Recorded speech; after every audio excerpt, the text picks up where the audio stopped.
Noisy Pixel. What's up, nerds? Now that 2022 is in the past, we can reflect on some of the most notable titles that released this past year. The Noisy Pixel staff got together to vote on a handful of titles across various genres to deliver you the best list that we could come up with and the titles that came in first through our votes. We also allowed our staff to release a list of 5 titles that they deemed were their favorites from this past year, so no games were overlooked. Now, let's get onto the list. I'm not going to go into too much detail about these games. I'm going to do what I do best. If you've watched the news, you could probably guess that I'll be riffing a lot, maybe saying some jokes, but we'll have fun here. Just know that these were voted on by all 20 staff members of Noisy Pixel, and we think that it's definitive. It's most likely definitive. Yes, we'll say that. Best Action Adventure Game goes to God of War Ragnarok. The title that won most of the awards at the Game Awards show also took one home from us.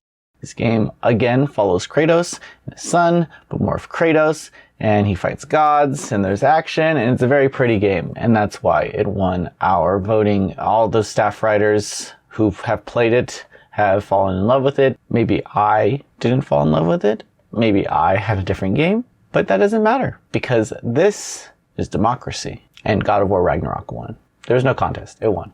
Best JRPG goes to Xenoblade Chronicles 3. We had a disagreement among the staff of what a JRPG actually is, and it lasted a lot longer than it should have. So much so that I even stepped away for a couple hours, came back, and it was still going.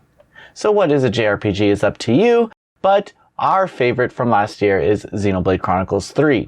Best Adventure Game, Sonic Frontiers. Sonic Frontiers represented a promise of long-sought-after evolution of the series, and it definitely delivered. This game is an open-world-esque 3D title with some 2D side-scrolling in there, but the narrative and story are what grabbed us, and we are excited that Sonic is cool again.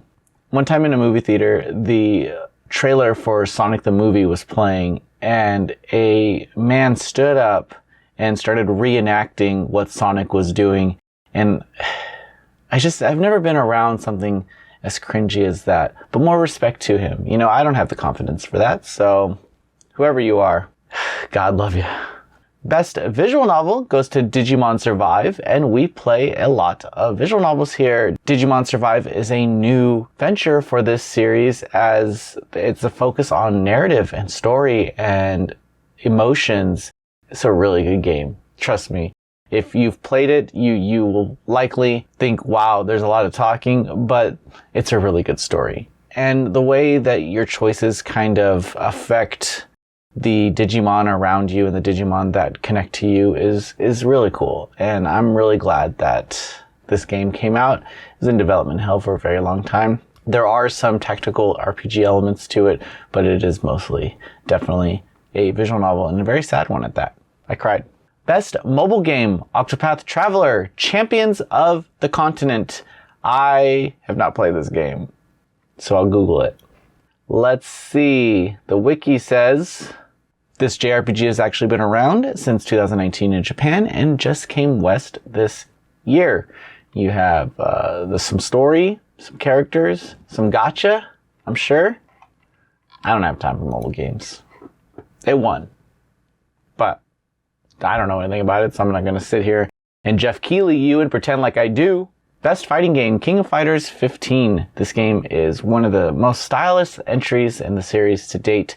Very fun, very fast gameplay. I think that other fighters that released this past year maybe overshadowed it in some regard, but it is still receiving updates. I really enjoyed the full roster of characters and the fact that they went in and balanced them to make the game fun at launch. There was a ton of great content right when you loaded up the game, and that's cool with me. There's some DLC coming out, and I'm excited to see what new characters they bring. Although the only other fighters that I'm playing are Guilty Gear Strive and DNF Duel, but DNF Duel kind of fell off, and I'm still kind of jumping back into King of Fighters 15, but it's a great game. It is a phenomenal fighter. Best Otome Game, Variable Barricade. This game undeniably set the bar high when it released in the first few months of 2022, featuring a voiced protagonist, an engaging comedic story, and a very interesting flowchart system. One look at the stylish character designs in this title and you will probably want to play it too. As a fan of Otome games, I can say that males can get some satisfaction out of them too. It's not just female fronted. If you feel like you want to play it, play it. Don't let anyone slow you down. With that note, best BL game. This is Boy Love. Slow Damage. Nitro Chiel once again showed that when it comes to the BL genre, they just knock it out of the park. Slow Damage tells a compelling story that is mesmerizing to just keep on reading for hours and hours as you watch the protagonist Toa peer deeper into people's desires.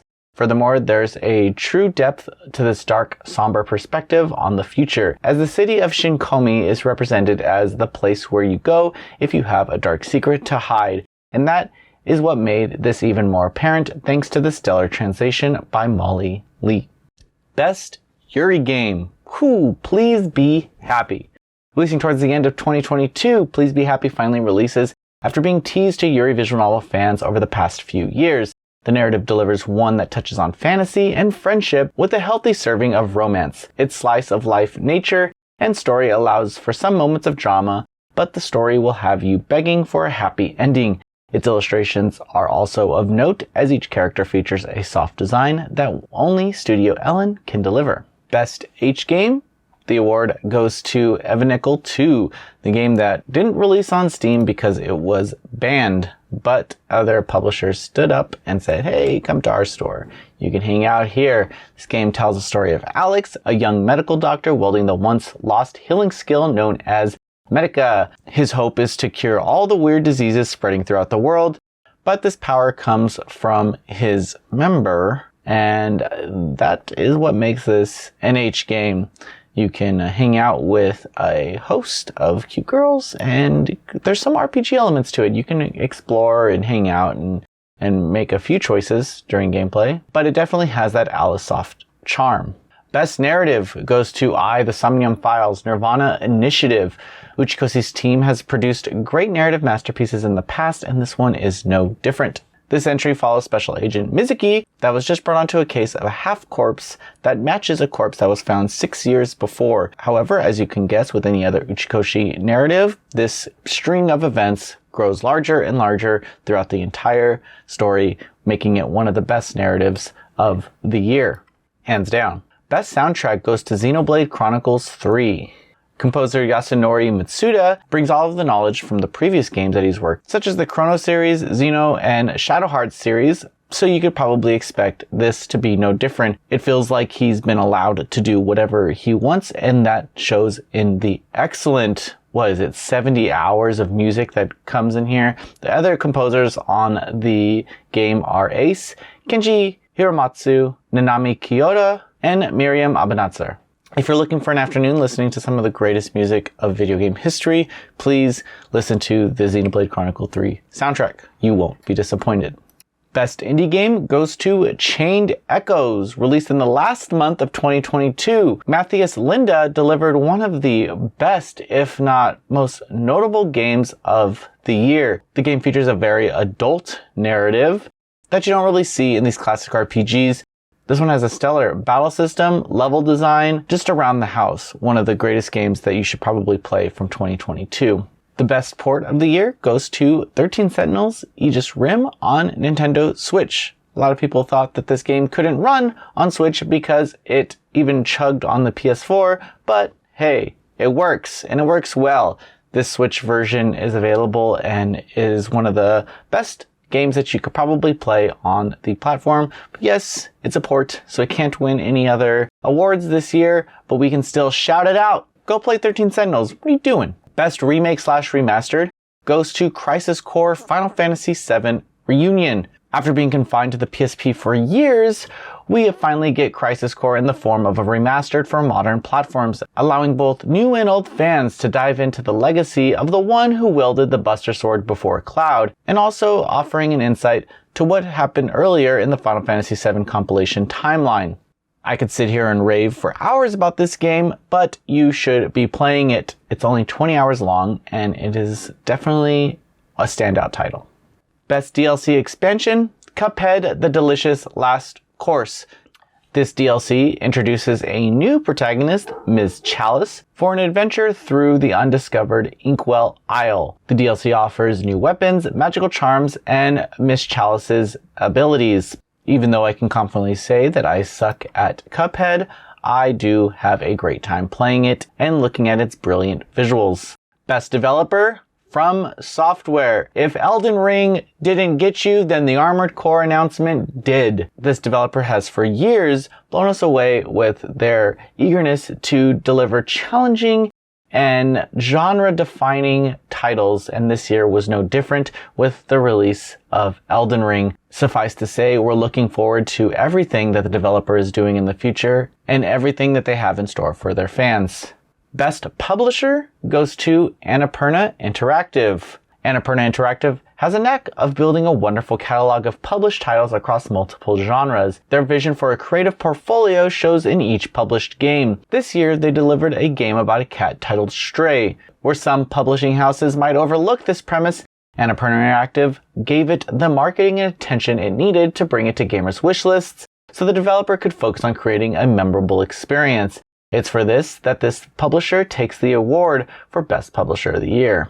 And finally, our Game of the Year 2022 goes to Xenoblade Chronicles 3. What may have been robbed at this year's Game Awards was not overlooked by Noisy Pixel staff. Xenoblade Chronicles 3 gave us over hundreds of hours of gameplay and excellent character moments, paired with a great battle system, great characters, and plenty of memorable side quests. If this game is currently in your backlog, be prepared to clear out at least 120 hours of your time to spend getting lost in this wonderful world. But trust me, every minute will be worth it. Our most anticipated game for 2023 goes to Final Fantasy XVI. It's not hard to see a trailer of this game and not want to play it right away.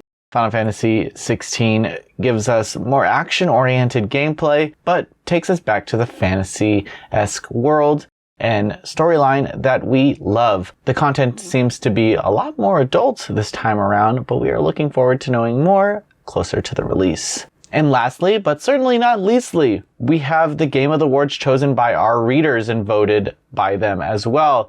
And they match ours. Reader's Choice Game of the Year 2022 goes to Xenoblade Chronicles 3. And Reader's Choice Most Anticipated Game of 2023 goes to Final Fantasy XVI. And there you go. We're all synced here. Beautiful. I knew it. I knew we could do it together. With that said, thank you so much for watching. Please let me know what your favorite games were in the comments below, and we will talk about it.